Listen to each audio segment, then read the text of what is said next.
For those of you that have seen this movie before, you're going to notice that the front end of it is going to be missing. I'm not going to do the part about Darwinism because I'm going to add some material at the end that I didn't have at the last time, and I think you'll find it interesting. So what we're going to do is just start right in with the human origins, in as much as the book is about human origins, and we'll go from there.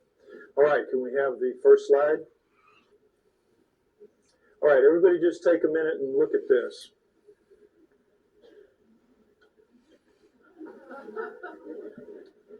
This is, wait, that's right, I don't need to do it. This is what we're all told is how we began as human beings. They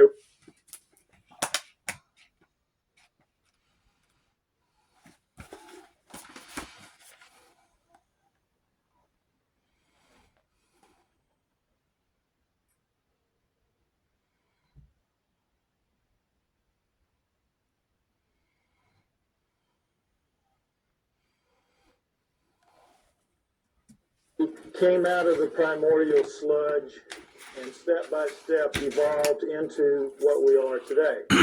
Everything in that chain up to us is eat, survive, reproduce. We are, what's it all about? We have that incredible ability to say and think, what's it all about? What's it all about, guys? Now, you have the choice to order a copy of this book like I did for $50-something from America, wait about 3 weeks for it to get to the country, and then go down to your bookstore and pick it up and read it. I'm reading it for the second time. Or you can watch it on YouTube. Now, what are you going to do? Are you going to buy the book? Oh, good on you.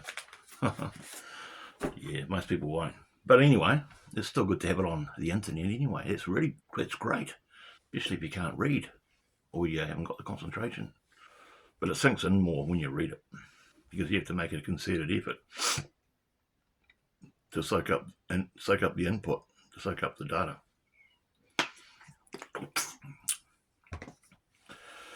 So what's it all about? Okay.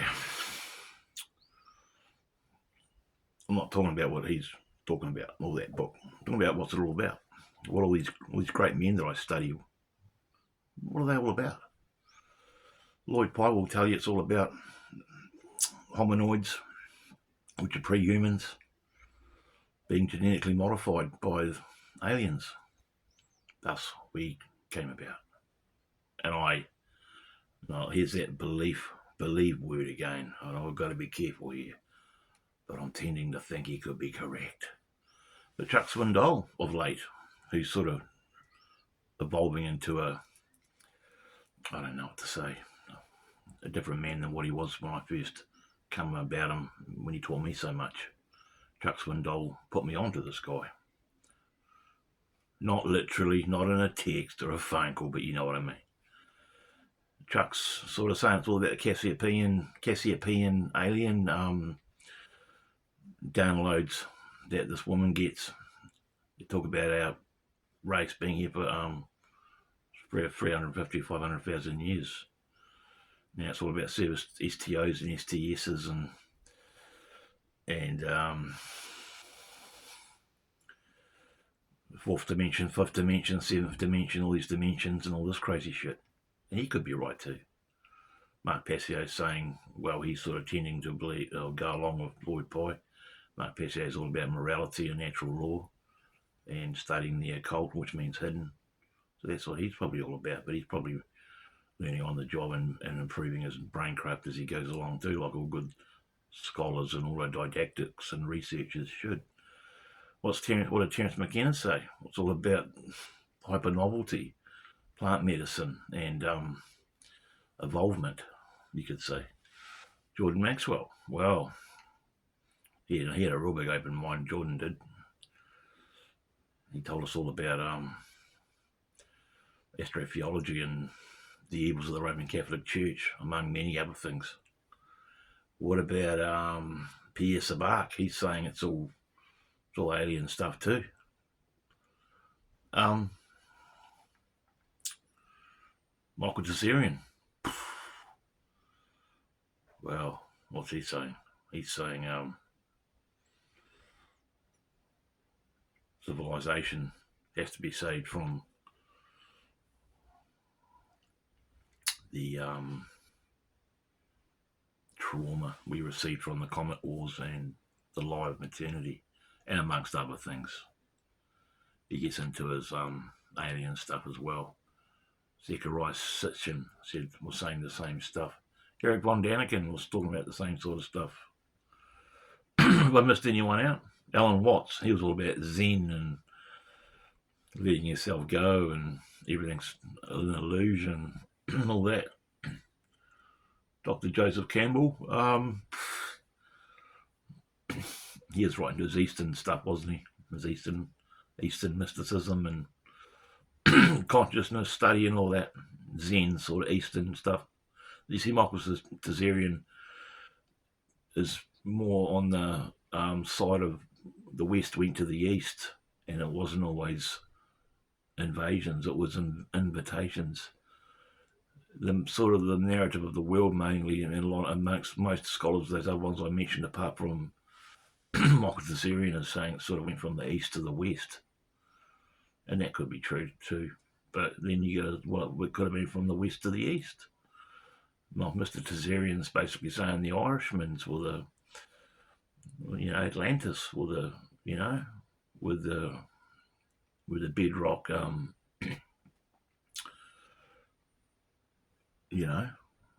origin of humans sort of type thing, if you know what I mean. I'm probably a wee bit off kilter, but you know what I'm saying. If you read books or you research any of these guys I talk about. What do I say? What do I say it's all about? Well, you can only go on experience and what you study. And I'm studying these guys. So you've got to realise that they get all their information from their own personal experience. And I don't think any of them have seen aliens. Well, I think Jordan Maxwell has. I mean, he told a story years ago about out in the desert. Any Jordan Maxwell fans out there will know what I'm talking about. But I'm sort of going to have to say that everything I learn is from guys like that. They learn from other guys that they learn from as well. So it goes back. And I think that we don't learn from history. Thus, history repeats. That's why our history is repeating, because we don't learn from it. We don't learn from the mistakes we made. And I'm talking about the West. I'm talking about human beings. But that opens another door into did we always have a say in how we ran the world? And it's looking like no. We've been invaded from the cosmos. We've been genetically modified and manipulated from off-planet baby creatures. And some say they're still here. Is it Archaics, Jason Brashears, or was it David Icke that said that they're still there?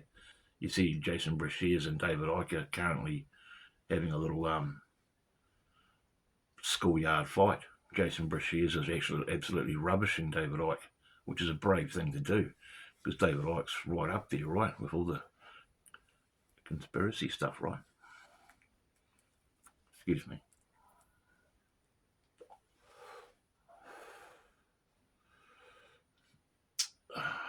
Who else? Who else do I research? Dr. Joe Dispenza says it's all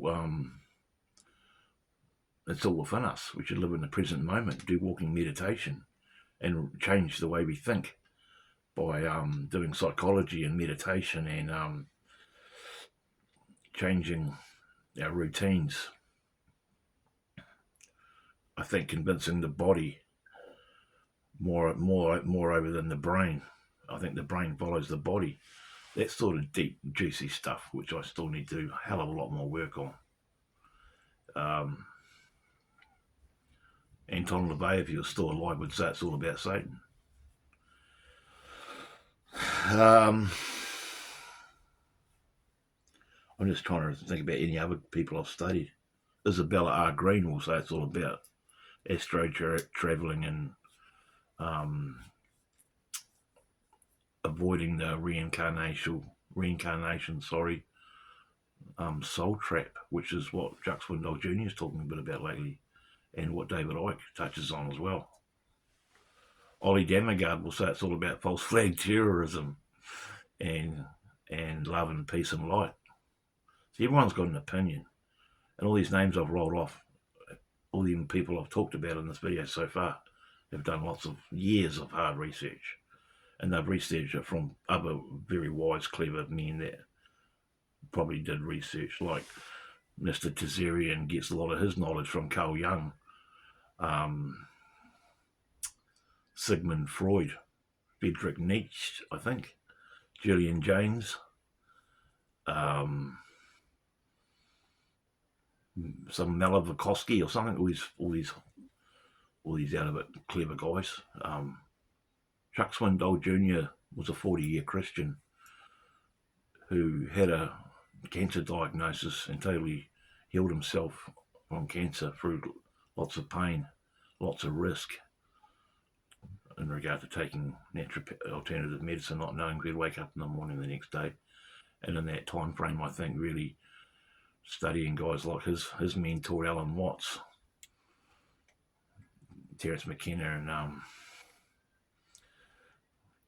and he said lately that he's into Carl Jung.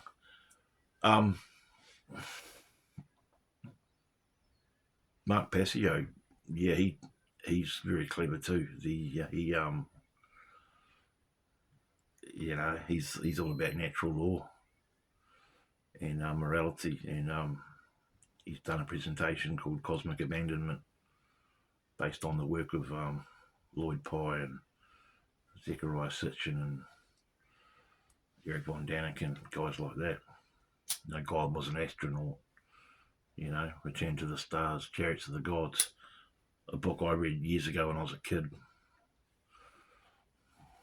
I think I got it at a school book club. I remember at school at our school, we used to have a book club where every month or something you'd pay your money and you'd get order a book off a list. And it used to be really exciting waiting for your book. I remember the day they'd drop the books off. There'd be a big box on the teacher's desk up the front of the classroom, and they were wrapped up in some kind of paper, and your name was written on them, and you couldn't wait to get your book.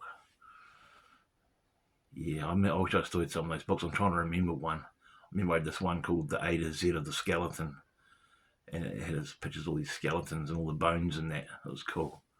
The Scholastic Book Club or something.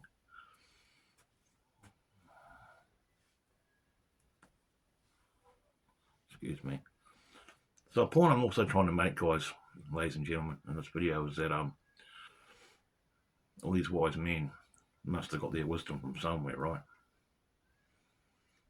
Now, some of it may have been personal experience, but in most cases I think it would be through research, lots of book reading. Yeah, Mark Passio's case, experience. Yep, and Chuck Swindoll's case, experience in regard to the book he wrote or typed, because it's an audio book called Elucidating Christianity. It takes you through the psychology of Christianity. He better than anyone will know, because he was a 40-year Christian, right? And it's probably one of the best books to read if you believe in Christianity. I highly recommend it. I've listened to it in audio form on his channel. Passio will take you down. Passio will tell you everything about true Satanism you'll ever need to know. True Satanism, not this Hollywood Christian bullshit versions. Michael Tazarian will tell you everything you need to know about ancient Irish civilization, Atlantis, psychology, the dark side of the woman's psyche, astrophysiology, the occult. Jordan Maxwell will tell you all about that stuff as well. David Icke's got a bit of a question mark, and it's not because of what Jason Bershears from Archaics is saying about him. I've always had a wee question mark about David Icke, the fact that he was once a soccer player who got arthritis, he couldn't play again, made first grade, I think, for some team. I'm trying to remember the team. Can't remember. Yeah, he was a TV presenter, sports presenter, and then I think he got fired I think, and then he went to Peru. He got this revelation, all these synchronicities started happening. He ended up going to Peru and standing in the middle of a paddock with this beam of light shining on him, all this sort of stuff, and then he went on British TV saying he was calling himself Jesus, you know. And since then, he's written copious amounts of books, done probably thousands of interviews on the internet. My point is, guys, all these guys started somewhere. Excuse me, my stomach going. Hunger pains, guys. I'm fasting at the moment. Well, I might as well be fasting because the cupboards are pretty empty, so I'm just living on basic carbohydrates and lots of water and juice. So fasting is good. Especially you can go 5 days, but you got to do it safely. And when you start eating again, you've got to be careful what you eat. Check it out; it's all over the internet, or in books if you go to the library. So I'm just looking at my bookcase saying, gee, I've got to reread some of these books. Some of these books I haven't finished. I've got to pull my finger out and start reading again. So I've been reading a bit today. And, you know, if I get lazy, I can just flick on the video, you know. But I think the moral of the story is, guys, I might be a layman, but I'm learning, I'm researching of these guys. I'm doing what they used to do and still do. That's how they obtained, in some cases, their sagacious knowledge. Sagacious means very wise. I'm not very wise. I'm not even wise. But I'm a hell of a lot cleverer than when I was at the age of 25, 35, and 45 for that matter. Even 50 for that matter. And I tell you what, I'm a hell of a lot cleverer than what I was when I was 12. And that's life. We get wiser as we get older, if we want to, I suppose. Some of us don't want to get wise. Some of us are 50-year-old men with still minds of 18-year-old guys, probably some of us. Some of us don't care about wisdom. Some of us don't care about history. Some of us don't want to learn anything. Some of us think we know it all. Some of us, once we get tied up in our religious system, sorry guys, I've got to say it, Christianity, for example, we think we know it all. And everyone else is wrong. And the horoscope's evil. The tarot's evil. Astrotheology is just heresy. The occult is all about witchcraft and Satanism, when it actually just means hidden.